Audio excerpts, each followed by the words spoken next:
ਆਪਾਂ last time ਜਿਹੜਾ slides ਦੇ ਥਰੂ ਡਿਸਕਸ ਕੀਤਾ ਸੀ ਉਸ ਚੈਪਟਰ ਨੂੰ ਆਪਾਂ ਅੱਜ ਕੰਪਲੀਟ ਬਰੀਫਲੀ ਦੁਬਾਰਾ ਕਰਦੇ ਹਾਂ ਤਾਂ ਕਿ ਤੁਹਾਨੂੰ ਜਿਹੜੀ ਤੁਹਾਡੀ ਵੋਕ ਐਨਸੀਈਆਰਟੀ ਉਹਦੇ ਅਕੋਰਡਿੰਗ ਤੁਹਾਨੂੰ ਕਲੀਅਰ ਹੋ ਜਾਏ। ਤਾਂ ਆਪਾਂ ਬਿਨਾਂ ਟਾਈਮ ਵੇਸਟ ਕੀਤੇ ਸਟਾਰਟ ਕਰਦੇ ਹਾਂ। ਤੁਹਾਡਾ 14th ਯੂਨਿਟ ਹੈ ਜਿਹਦੇ ਵਿੱਚ ਬੋਲਿਆ ਕਿ ਆਪਾਂ ਨੂੰ ਇਲੈਕਟ੍ਰਿਕ ਕਰੰਟ ਤੇ ਉਹਦੇ ਆਪਾਂ ਇਫੈਕਟ ਬਾਰੇ ਜਿਹੜਾ ਪੜ੍ਹਨਾ ਹੈ। ਸਾਨੂੰ ਪਤਾ ਵੀ ਕਰੰਟ ਜਿਹੜਾ ਕਰੰਟ ਇਲੈਕਟ੍ਰਿਸਿਟੀ ਇਹ ਸਾਨੂੰ ਜਾਂ ਤਾਂ ਸੈੱਲ ਪੈਦਾ ਕਰਦੇ ਨੇ ਜਾਂ ਜਨਰੇਟਰ ਪੈਦਾ ਕਰਦਾ ਹੈ ਜਾਂ ਥਰਮਲ ਪਾਵਰ ਪਲਾਂਟਸ ਤੋਂ ਜਿਹੜੀ ਪ੍ਰਪੇਅਰ ਕਰਦੇ ਸੀ, ਪਰ ਉੱਥੇ ਵੀ ਜਨਰੇਟਰ ਹੀ ਵਰਕ ਕਰਦੇ ਨੇ ਜਿਹੜੀ ਇਲੈਕਟ੍ਰਿਸਿਟੀ ਪ੍ਰੋਡਿਊਸ ਕਰਨ ਵਾਸਤੇ। ਤਾਂ ਜਿਹੜੇ ਆਪਣੇ ਕੋਲ ਛੋਟੇ ਸੋਰਸ ਜਿਹੜੇ ਸਭ ਤੋਂ ਪਹਿਲਾਂ ਤਿਆਰ ਹੋਏ ਸੀ ਕਰੰਟ ਵਾਸਤੇ ਉਹ ਕੌਣ ਸੀਗੇ? ਸੈੱਲ। ਸੈੱਲਾਂ ਨੇ ਜੋੜ ਕੇ ਕੀ ਬਣ ਜਾਂਦੀ ਹੈ? ਜੇ ਆਪਾਂ ਕਾਫੀ ਸਾਰੇ ਸੈੱਲ ਜੋੜ ਦਈਏ, ਇੱਕ ਤੋਂ ਵੱਧ ਜੋੜ ਦੋ ਕਿੰਨੇ ਵੀ, ਤਾਂ ਤੁਹਾਡੇ ਕੋਲ ਇੱਕ ਬੈਟਰੀ ਤਿਆਰ ਹੋ ਜਾਂਦੀ ਹੈ। ਹੁਣ ਆਪਾਂ ਨੈਕਸਟ ਪੇਜ ਤੇ ਕੀ ਦੇਖਣ ਸਟੱਡੀ ਕਰਨਾ ਹੈ, ਸਿੰਬਲ ਕਿਹੜੇ ਕਿਹੜੇ ਯੂਜ਼ ਕੀਤੇ ਜਾਂਦੇ ਆ ਇੱਕ ਇਲੈਕਟ੍ਰਿਕ ਕੰਪੋਨੈਂਟਸ ਦੇ ਵਿੱਚ। ਤਾਂ ਇੱਥੇ ਆਪਾਂ ਤੁਹਾਡਾ ਪੇਜ ਨੰਬਰ 161 ਤੇ ਦੇਖੋ, ਤੁਹਾਨੂੰ ਕੁਝ ਸਿੰਬਲਸ ਦਿੱਤੇ ਹੋਏ ਨੇ। ਫਸਟ ਜਿਹੜਾ ਸਿੰਬਲ ਹੈ ਇਹ ਕਾਹਦੇ ਲਈ ਯੂਜ਼ ਕੀਤਾ ਜਾਂਦਾ ਹੈਗਾ? ਇਲੈਕਟ੍ਰਿਕ ਸੈੱਲ ਦੇ ਲਈ। ਤਾਂ ਸੈੱਲ ਲਈ ਤੁਸੀਂ ਕੀ ਧਿਆਨ ਰੱਖਣਾ ਹੈਗਾ? ਪੋਜ਼ਿਟਿਵ ਸਾਈਡ ਜਿਹੜੀ ਉਹ ਵੱਡੀ ਲਾਈਨ ਲਾਉਣੀ ਹੁੰਦੀ ਸੀ, ਨੈਗੇਟਿਵ ਵਾਲੀ ਜਿਹੜੀ ਉਹ ਛੋਟੀ ਲਾਈਨ। ਤਾਂ ਇਹ ਤੁਹਾਡਾ ਇੱਕ ਸੈੱਲ ਤਿਆਰ ਹੋ ਜਾਂਦਾ। ਇਲੈਕਟ੍ਰਿਕ ਬਲਬ ਦਾ ਸਿੰਬਲ ਇਹ ਵਾਲਾ ਹੁੰਦਾ, ਜਿਹਦੇ ਵਿੱਚ ਬਲਬ 'ਚ ਤੁਸੀਂ ਪਹਿਲਾਂ ਫਿਲਾਮੈਂਟ ਦੇਖਿਆ ਹੋਣਾ ਵੀ ਸਪਰਿੰਗ ਟਾਈਪ ਇਸ ਤਰ੍ਹਾਂ ਬਣਾਇਆ ਹੋਵੇ, ਤਾਂ ਉਹ ਕੀ ਹੈ? ਇੱਕ ਬਲਬ ਦਾ ਕੰਮ ਕਰਦਾ ਹੈ, ਬਲਬ ਦਾ ਸਿੰਬਲ ਹੈ ਇਹ ਸੈੱਲ ਦਾ। ਇਹਦੀ ਲੌਂਗ ਸਾਈਡ ਪੋਜ਼ਿਟਿਵ ਹੋਊਗੀ ਤੇ ਜਿਹੜੀ ਛੋਟੀ ਸਾਈਡ ਆ ਉਹ ਨੈਗੇਟਿਵ। ਉਸ ਤੋਂ ਬਾਅਦ ਸਵਿਚ ਦੀ ਨਿਸ਼ਾਨੀ ਉਹ ਦੋ ਤਿੰਨ ਤਰੀਕੇ ਨਾਲ ਹੁੰਦੀ ਹੈ। ਸਵਿਚ ਇਸ ਤਰੀਕੇ ਨਾਲ ਵੀ ਮੈਂਸ਼ਨ ਕੀਤੀ ਜਾਂਦੀ ਹੈ, ਓਪਨ ਹੈ ਸਵਿਚ, ਮਤਲਬ ਕੁਛ ਚੱਲ ਨਹੀਂ ਰਿਹਾ। ਜਦੋਂ ਇਹਦੇ ਵਿਚਕਾਰ ਆਪਾਂ ਡਾਊਟ ਪਾ ਦਿੰਦੇ ਤਾਂ ਸਵਿਚ ਤੁਹਾਡੀ ਕਲੋਜ਼ ਹੈ ਤੇ ਇਸ ਕਰੰਟ ਜਿਹੜਾ ਉਹ ਚੱਲ ਰਿਹਾ। ਜਿੱਥੇ ਇਹਨੂੰ ਕੀ ਕਹਿ ਸਕਦੇ ਤੁਸੀਂ ਉਰੇ ਆਫ, ਤੇ ਇਹਨੂੰ ਕੀ ਕਹਿ ਸਕਦੇ ਜਦੋਂ ਕਲੋਜ਼ ਹੋਵੇ ਸਰਕਟ ਔਨ। ਨੈਕਸਟ ਇਹ ਦੇਖੋ, ਇਹ ਜੁਆਇੰਟ ਕੀਤਾ ਹੋਇਆ ਨਾ, ਜਦੋਂ ਵਾਇਰ ਦੇਖੋ ਆਹ ਵਾਲੀ ਪਾਰਟ ਜੁਆਇੰਟ ਹੈ, ਇੱਥੇ ਕੀ ਆ ਰਹੀ ਹੈ ਆਪਣੇ ਕੋਲ? ਡਿਸਕਨੈਕਟ। ਉਹ ਜੁਆਇੰਟ ਨਹੀਂ ਹੈਗੀ। ਜਦੋਂ ਇੱਥੇ ਡਿਸਕਨੈਕਟ, ਜਿਵੇਂ ਆਹ ਵਾਲਾ ਪਾਰਟ ਆ ਜਿਸ ਤਰ੍ਹਾਂ, ਇਹ ਤਾਂ ਆਪਣਾ ਸਵਿਚ ਔਨ ਆਫ ਹੈ। ਜਦੋਂ ਇਹ ਕੀ ਆ ਜੀ ਇੱਥੇ ਟੱਚ 'ਚ, ਤਾਂ ਆਪਣਾ ਕਰੰਟ ਜਿਹੜਾ ਉਹ ਚੱਲ ਰਿਹਾ ਤੇ ਜਿਹੜੀ ਸਵਿਚ ਹੈ ਉਹ ਔਨ ਹੋ ਚੁੱਕੀ ਹੈ। ਬੈਟਰੀ ਕਿਵੇਂ ਬਣਦੀ ਹੈ? ਫਿਫਥ ਸਿੰਬਲ ਤੁਸੀਂ ਸੈੱਲ ਜੋੜਨੇ ਪੈਣਗੇ। ਆਪਾਂ ਕਿਹਾ ਸੀ ਇੱਕ ਸੈੱਲ ਕਿਵੇਂ ਬਣਦਾ? ਇੱਕ ਪੋਜ਼ਿਟਿਵ ਪਲੇਟ ਤੇ ਇੱਕ ਨੈਗੇਟਿਵ ਤੋਂ, ਇੱਕ ਪੋਜ਼ਿਟਿਵ ਨੈਗੇਟਿਵ ਪੋਜ਼ਿਟਿਵ ਨੈਗੇਟਿਵ। ਜੇ ਤੁਸੀਂ ਇਸ ਤਰ੍ਹਾਂ ਜੋੜ ਦਿੰਦੇ ਹੋ ਤਾਂ ਕੀ ਬਣ ਜਾਂਦੀ ਹੈ ਤੁਹਾਡੇ ਕੋਲ? ਇੱਕ ਕੰਪਲੀਟ ਬੈਟਰੀ।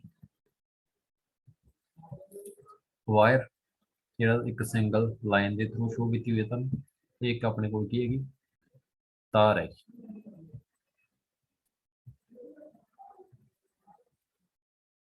ਇਹ ਦੇਖੋ ਵੀ ਇੱਕ ਸਿੰਗਲ ਸੈੱਲ ਸੀ, ਆਪਾਂ ਸੈੱਲ ਜੋੜਨੇ ਸ਼ੁਰੂ ਕਰਤੇ ਤਾਂ ਉਹ ਬੈਟਰੀ ਬਣ ਗਈ। ਫਿਰ ਤੁਸੀਂ ਜਿੰਨੇ ਮਰਜ਼ੀ ਐਂ ਕਹ ਲਓ ਵੀ ਘੱਟੋ ਘੱਟ ਦੋ ਜੋੜਤੇ ਤਾਂ ਬੈਟਰੀ ਹੋ, ਠੀਕ ਹੈ। ਸੀਰੀਜ਼ ਦੇ ਵਿੱਚ ਜੋੜੇ ਜਾਂਦੇ, ਇਹਨੂੰ ਬੈਟਰੀ ਬੋਲ ਸਕਦੇ। ਬੱਚੇ ਜਿਹੜੇ ਵੀ ਪਾਰਟ 'ਚ 6 ਕਰ ਲੈਣਾ ਆਪਾਂ ਸਟੈਪ, ਜਿਹੜੇ 'ਚ ਵੀ ਡਾਊਟ ਹੈ ਉਹੀ ਨੰਬਰ ਆਪਣਾ ਚੈਟ ਬਾਕਸ ਦੇ ਵਿੱਚ ਟਾਈਪ ਕਰ ਦਿਓ, ਮੈਂ ਰਿਪੀਟ ਕਰਦਾ ਹਾਂ।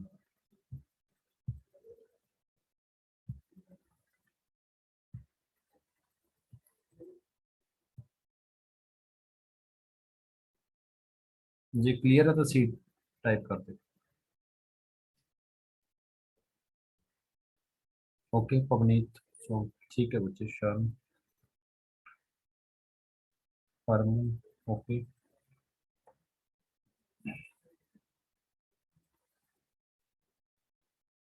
ओके भी lovely Yadvinder. Fifth point lovely 10 देना बच्चे। देखो सिंबल लिखना सी बैटरी का, सैल का एक सिंबल ए रहा ਆ ਦੂਸਰੇ ਸੈੱਲ ਦਾ ਸਿੰਬਲ ਹੈ, ਇਹਨੂੰ ਕੰਬਾਈਨ ਕਰ ਦੋ, ਇਹ ਫਸਟ ਸੈੱਲ ਆ ਗਿਆ, ਇਹ ਸੈਕੰਡ ਸੈੱਲ ਆ ਗਿਆ। ਜਦੋਂ ਆਪਾਂ ਇਹਨੂੰ ਜੋੜ ਦਾਂਗੇ ਤਾਂ ਬੈਟਰੀ ਬਣ ਜੂ। ਇਹ ਇਕੱਲਾ ਇਕੱਲਾ ਕੀ ਸੀਗਾ? ਸੈੱਲ। ਜਦੋਂ ਆਪਾਂ ਕੰਬਾਈਨ ਕਰਤੇ ਇਹਨਾਂ ਨੂੰ ਉਸ ਵਿੱਚ ਤਾਂ ਉਹ ਬੈਟਰੀ ਬਣ ਜੂ। ਬਸ ਸੈੱਲ ਜੋੜੇ ਹੁੰਦੇ ਬੈਟਰੀਆਂ 'ਚ ਇੱਕ ਤੋਂ ਵੱਧ, ਉਹਨੂੰ ਅਸੀਂ ਬੈਟਰੀ ਬੋਲਦੇ। ਠੀਕ ਹੈ ਬੱਚੇ, ਲਵਲੀ। ਚਲੋ ਆਪਾਂ ਨੈਕਸਟ ਪੇਜ ਵੱਲ।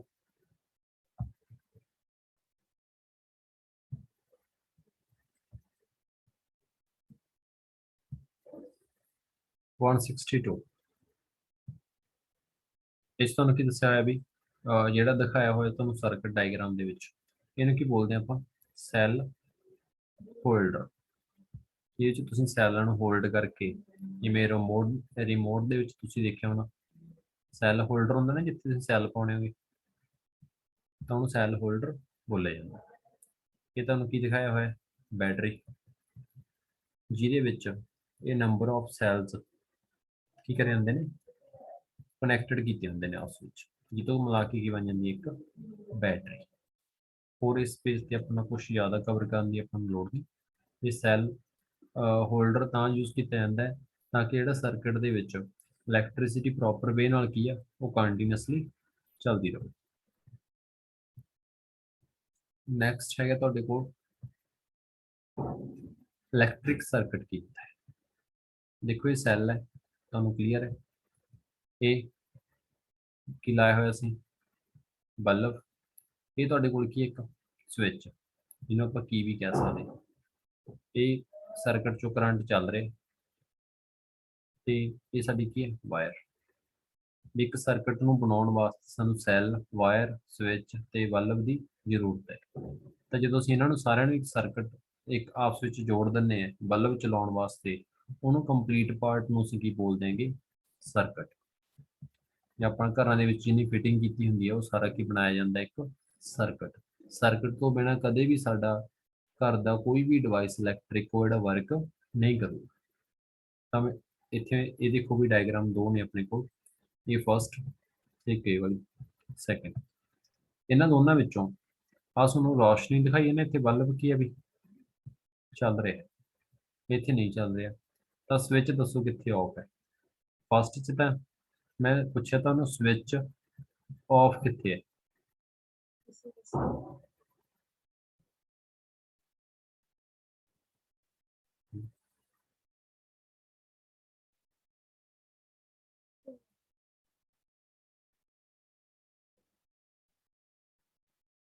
ਜੇ फर्स्ट च ऑफ है तो 1 टाइप कर दो, जे सेकंड च ऑफ है तो 2। ऑफ पूछे बच्चे में लिख भी था तुम फर्स्ट च ऑफ। पवनीत, गुरप्रीत ध्यान ना, पवनीत सही है बच्चे, गुड। सोनी गुड, खुशनूर, शरण ध्यान ना, यादविंदर, लवली ठीक है। जपजोत कुछ पूछना बच्चे तो टाइप कर दो। देखो भी ਤੁਸੀਂ ਆ ਦੇਖੋ ਸਵਿਚ ਇੱਥੇ ਆਫ ਹੈ ਸੈਕੰਡ ਦੇ ਵਿੱਚ, ਇਹਨਾਂ ਨੇ ਸੈਕੰਡ ਦਿੱਤਾ ਆਨਸਰ ਬਿਲਕੁਲ ਸਹੀ ਹੈ। ਫਸਟ ਵਾਲੇ ਥੋੜਾ ਧਿਆਨ ਨਾਲ, ਇਹ ਸਵਿਚ ਬੱਚੇ ਆਨ ਹੈ, ਇੱਥੇ ਆਨ ਹੈ ਤਾਂ ਬਲਬ ਚੱਲ ਰਿਹਾ। ਹੁਣ ਘਰ ਦੇ ਵਿੱਚ ਸੋਚੋ ਬਲਬ ਕਿਦੋਂ ਚੱਲਦਾ ਹੈ, ਰੋਸ਼ਨੀ ਕਿਦੋਂ ਦਿੰਦਾ ਹੈ? ਜਦੋਂ ਸਵਿਚ ਕੀ ਕਰੋ?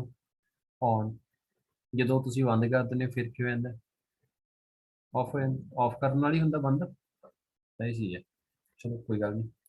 ਅਗਲਾ ਆਪਾਂ ਸਟੱਡੀ ਕਰਨਾ heating effect of current.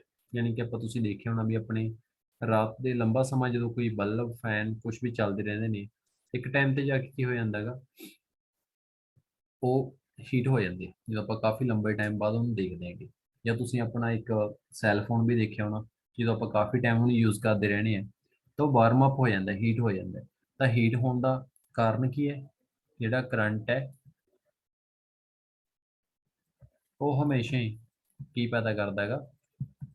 Heat. ਹੁਣ ਹੀਟ ਪੈਦਾ ਕਿਉਂ ਕਰਦਾ ਹੈ?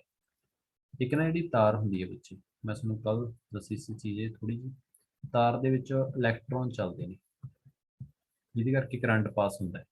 ਵੁਡਨ 'ਚ ਇਲੈਕਟ੍ਰੋਨ ਮੂਵ ਨਹੀਂ ਕਰਦੇ। ਜਦੋਂ ਤਾਰ ਚੋਂ ਇਲੈਕਟ੍ਰੋਨ ਚੱਲਦੇ ਆ ਤੇ ਕਰੰਟ ਚੱਲਦਾ ਹੈ। ਕੁਛ ਚੀਜ਼ਾਂ ਨੂੰ ਰੁਕਾਵਟ ਬਣਾਉਂਦੀਆਂ ਉੱਥੇ ਤਾਰ ਵਿੱਚ, ਵੀ ਤਾਂ ਕਿ ਇਲੈਕਟ੍ਰੋਨਾਂ ਦੀ ਸਪੀਡ ਜਿਹੜੀ ਕਰੰਟ ਦੀ ਉਹ ਘਟ ਜੇ। ਤਾਂ ਉਹਦੀ ਇਲੈਕਟ੍ਰੋਨ ਦੀ ਰੁਕਾਵਟ ਬਣਾਉਣ ਬਣਦੀ ਹੈ ਜਦੋਂ, ਤਾਂ ਫਿਰ ਉੱਥੇ ਇੱਕ ਦੂਜੇ ਨਾਲ ਜਿਹਦੇ ਨਾਲ ਟਕਰਾਉਂਦੇ ਹੈਗੇ, ਇਲੈਕਟ੍ਰੋਨ ਸਪੀਡ ਘਟਦੀ ਹੈ, ਤਾਂ ਕੀ ਹੋ ਜਾਂਦਾ ਉੱਥੇ ਇੱਕ ਹੀਟ ਪੈਦਾ ਹੋ ਜਾਂਦੀ ਹੈ। ਤੇ ਇਹਨੂੰ ਅਸੀਂ ਰੁਕਾਵਟ ਨੂੰ ਨੇਮ ਕੀ ਦਿੰਦੇ ਹੈਗੇ, ਰੈਜ਼ਿਸਟੈਂਸ।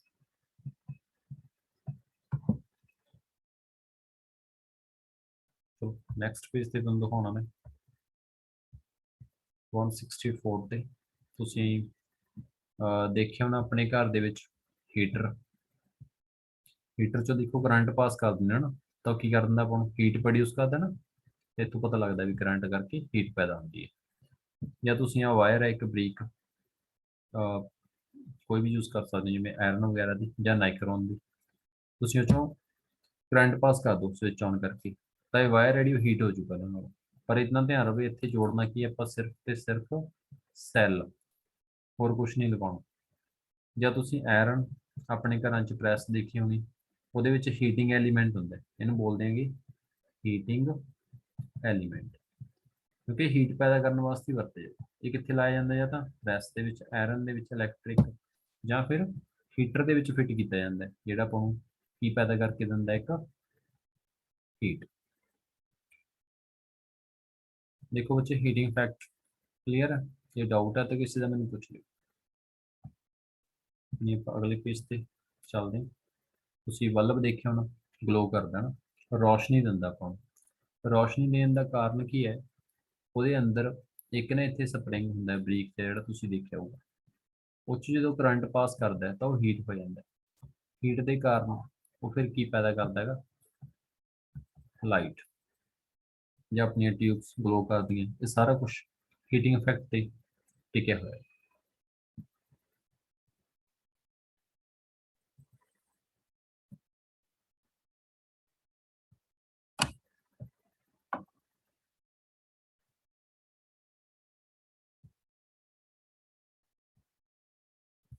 ਨੈਕਸਟ, ਹੀਟ ਦਾ ਆਪਾਂ ਨੂੰ ਫਾਇਦਾ ਵੀ ਹੈ ਦੇਖੋ, ਨੁਕਸਾਨ ਵੀ ਹੈ। ਜਿਵੇਂ ਤੁਹਾਡਾ ਫੈਨ ਪੱਖਾ ਗਰਮ ਹੋ ਰਿਹਾ, ਤਾਂ ਉੱਥੇ ਤਾਂ ਆਪਣਾ ਕੋਈ ਫਾਇਦਾ ਨਹੀਂ ਹੈਗਾ, ਨੁਕਸਾਨ ਹੀ ਹੈ। ਜਦੋਂ ਤੁਸੀਂ ਆਪਣੇ ਘਰਾਂ ਵਿੱਚ ਦੇਖੇ ਹੋਣੇ ਆਪਣੇ ਫਿਊਜ਼ ਵਰਤੇ ਹੁੰਦੇ, ਆਹ ਚੀਜ਼ਾਂ ਤੁਸੀਂ ਨੋਟ ਕੀਤੀਆਂ ਹੋਣੀਆਂ, ਫਿਊਜ਼ ਜਾਂ ਇਸ ਤਰ੍ਹਾਂ ਦੇ ਫਿਊਜ਼ ਆਪਾਂ ਦੇਖੇ ਹੋਣੇ, ਉਹ 'ਚ ਇੱਕ ਬਰੀਕ ਜੀ ਵਾਇਰ ਪਾਈ ਹੁੰਦੀ ਹੈ, ਉਹ ਇਲੈਕਟ੍ਰਿਕ ਫਿਊਜ਼ ਕਹਿੰਦੇ ਆਪਾਂ ਨੂੰ।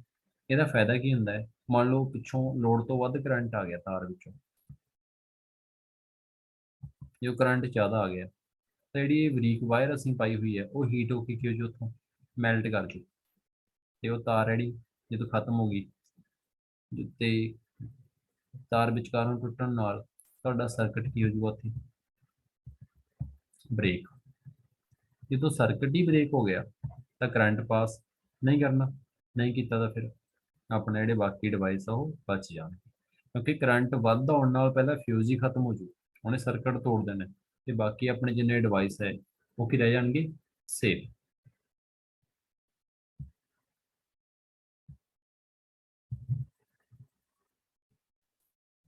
ਅੱਜ ਦੇ ਟਾਈਮ ਤੇ ਥੋੜਾ ਤੁਹਾਨੂੰ ਪਤਾ ਹੋਣਾ ਵੀ MCB ਜਿਹੜੀਆਂ ਜਿਹੜੀਆਂ ਆਪਾਂ ਯੂਜ਼ ਕਰਦੇ ਹੈਗੇ, ਮੋਸਟਲੀ ਜਿਹੜੇ ਸਰਕਟ ਦੇ ਵਿੱਚ ਬ੍ਰੇਕਰ, ਜਿਹੜੇ ਜਦੋਂ ਵੱਧ ਕਰੰਟ ਆਉਂਦਾ ਲੋਡ ਤੋਂ ਜ਼ਿਆਦਾ, ਤੇ ਆਟੋ ਕੱਟ ਉਹ ਕਰ ਦਿੰਦੇ ਨੇ। ਇਹਦਾ ਹੋਰ ਵੀ ਫਾਇਦਾ, ਜਦੋਂ ਵਾਇਰ ਵੀ ਆਪਸ ਵਿੱਚ ਕਨੈਕਟਡ ਹੁੰਦੀ ਹੈ ਤਾਂ ਵੀ। ਮੈਗਨੈਟਿਕ ਇਫੈਕਟ ਇਹ ਆਪਾਂ ਕੱਲ ਵੀ ਪੜ੍ਹਿਆ ਸੀ। ਇੱਕ ਤੁਹਾਡੇ ਕੋਲ ਕੰਪਾਸ ਹੈ,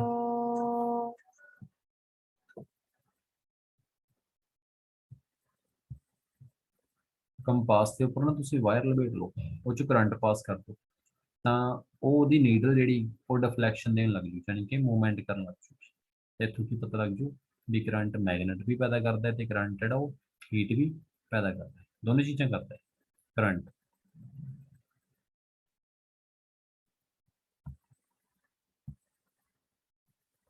ਅਗਲਾ ਪਾਰਟ, ਹੁਣ ਆਪਣੇ ਕੋਲ ਇਲੈਕਟ੍ਰੋਮੈਗਨੇਟ ਨੂੰ ਬਣਾ ਕੇ ਦੇਖਣਾ ਹੋਵੇ ਤਾਂ ਕੀ ਪ੍ਰੋਸੈਸ ਹੈ। ਤੁਸੀਂ ਆਪਣੇ ਪੈਨਸ ਦੇਖੇ ਹੋਣਗੇ, ਤੁਸੀਂ ਬੁੱਕਸ ਕਿਤਾਬਾਂ ਵਗੈਰਾ ਤੇ ਵੀ ਲਗਾਉਣੇ ਹੋਗੇ। ਇੱਕ ਸਕਰੀਊ ਹੈ, ਸਕਰੀਊ ਦੇ ਉੱਪਰ ਨਾ ਤੁਸੀਂ ਕਰਨਾ ਇੱਕ ਕਾਪਰ ਵਾਇਰ ਲਪੇਟ ਲਓ, ਤਾਂਬੇ ਦੀ ਤਾਰ, ਉਹਦੇ ਨਾਲ ਕੀ ਕਰੋ, ਇੱਕ ਸੈੱਲ ਜਾਂ ਬੈਟਰੀ ਕਨੈਕਟ ਕਰ ਦਿਓ। ਫਿਰ ਤੁਸੀਂ ਦੇਖੋਗੇ ਜਦੋਂ ਉਹਨੂੰ ਪੈਨਸ ਦੇ ਉੱਪਰ ਲੈ ਕੇ ਜਾਓਗੇ ਤਾਂ ਉਹਦੇ ਨਾਲ ਅਟਰੈਕਟ ਹੋਣੀਆਂ ਸ਼ੁਰੂ ਹੋ ਜਾਂਦੀਆਂ। ਇੱਥੋਂ ਕੀ ਪਤਾ ਲੱਗੂ ਸਾਨੂੰ ਵੀ ਇੱਕ ਜਿਹੜਾ ਕਰੰਟ ਹੈ ਉਹ ਮੈਗਨੇਟ ਵੀ ਪੈਦਾ ਕਰਦਾ ਹੈ। ਜੇ ਕਰੰਟ ਦੁਆਰਾ ਮੈਗਨੇਟ ਬਣਾਈ ਜਾਵੇ ਤਾਂ ਉਹਨੂੰ ਕੀ ਬੋਲਿਆ ਜਾਂਦਾ, ਇਲੈਕਟ੍ਰੋ ਮੈਗਨੇਟ। ਤਾਂ ਇਲੈਕਟ੍ਰੋ ਮੈਗਨੇਟ ਕਦੋਂ ਬਣਦੀ ਹੈ, ਜਦੋਂ ਤਾਂ ਕਰੰਟ ਪਾਸ ਕਰੋਗੇ, ਸਿਰਫ ਤੇ ਸਿਰਫ ਉਸ ਟਾਈਮ ਤੇ। ਜਾਂ ਤੁਸੀਂ ਆਪਣੇ ਘਰਾਂ ਦੇ ਵਿੱਚ ਬੈਲ ਦੇਖੀ ਹੋਣੀ, ਇਲੈਕਟ੍ਰਿਕ ਬੈਲ, ਉਹ ਵੀ ਇਸੇ ਬੇਸ ਤੇ ਕੰਮ ਕਰਦੀ ਹੈ।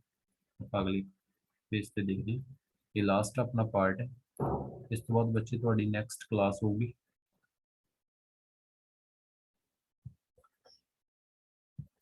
ਸਰਕਟ।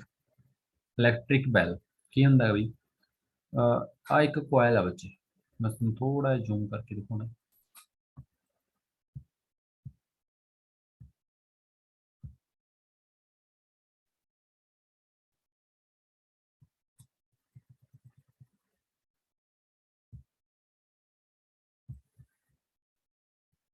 ਆ ਇੱਕ ਕੋਇਲ ਹੈ ਜਿਹੜਾ ਤਾਂਬੇ ਦੀ ਤਾਰ ਲਪੇਟੀ ਹੋਈ ਹੈ। ਜਦੋਂ ਆਪਾਂ ਇਹਦੇ ਵਿੱਚੋਂ ਬਾਹਰੋਂ ਸਵਿਚ ਆਨ ਕਰਦੇ ਹਾਂ, ਸਵਿਚ ਆਨ ਕਰਨ ਨਾਲ, ਇੱਥੇ ਸਵਿਚ ਆਨ ਕਰਨ ਨਾਲ ਕਰੰਟ ਪਾਸ ਹੋ ਗਿਆ। ਇਹ 'ਚ ਕੀ ਪੈਦਾ ਹੋ ਜੂਗੀ, ਮੈਗਨੇਟ। ਉਹ ਮੈਗਨੇਟ ਨੇ ਆ ਆਇਰਨ ਨੂੰ ਕੀ ਕਰ ਲੈਣਾ, ਆਪਣੇ ਵੱਲ ਖਿੱਚ ਲੈਣਾ। ਜਿਹੜੀ ਆ ਇੱਕ ਸਾਊਂਡ ਕਰਨ ਵਾਸਤੇ ਅਸੀਂ ਰਿੰਗ ਲਾਈ ਹੋਈ ਹੈ, ਇਹਦੇ ਨਾਲ ਹੈਮਰ ਜਾਂ ਕੀ ਕਰ ਜੂਗਾ, ਟਕਰਾ ਜੂਗਾ। ਪਰ ਇਹ ਕੀ ਪ੍ਰੋਸੈਸ ਹੁੰਦਾ ਹੈ, ਜੋ ਤੁਸੀਂ ਸਵਿਚ ਆਨ ਕਰਦੇ ਹੋ ਇਹ 'ਚ ਮੈਗਨੇਟ ਪੈਦਾ ਹੋ ਜੂ, ਇਹਨੇ ਇਹਨੂੰ ਆਪਣੇ ਵੱਲ ਖਿੱਚ ਲੈਣਾ। ਜਦੋਂ ਇਹਨੂੰ ਆਪਣੇ ਵੱਲ ਖਿੱਚੂ ਤਾਂ ਨਾਲ ਦੀ ਨਾਲ ਕਿਤੇ ਨਾ ਜਾ ਕੇ ਸਟ੍ਰਾਈਕ ਕਰ ਜੂਗਾ ਬੈਲ ਦੇ ਉੱਪਰ, ਤੇ ਫਿਰ ਘੰਟੀ ਵੱਜ ਜਾਂਦੀ ਹੈ ਤੇ ਆਪ ਨੂੰ ਪਤਾ ਲੱਗ ਜਾਂਦਾ ਵੀ ਆਊਟਸਾਈਡ ਕੋਈ ਲੱਗਦਾ ਵੀ ਜਿਵੇਂ ਆਇਆ ਹੋਊਗਾ। ਤਾਂ ਕੱਲ ਬੱਚੇ ਮੈਂ ਤੁਹਾਡੇ ਇਸ ਲੈਸਨ ਨੂੰ ਰੀਡ ਕਰ ਲਿਓ। ਸਿਰਫ ਤੁਹਾਡੇ ਡਾਊਟਸ ਲੈਣੇ ਨੇ, ਮੈਂ ਕੁਐਰੀਜ਼ ਲੈਣੀਆਂ ਤੁਹਾਡੀਆਂ ਜੋ ਵੀ ਹੋਣਗੀਆਂ, ਤੇ ਉਹ ਤੁਸੀਂ ਮੈਨੂੰ ਦੱਸ ਦਿਓ ਜਾਂ ਆਪਣੇ ਨੋਟ ਕਰਕੇ ਰੱਖ ਲਓ।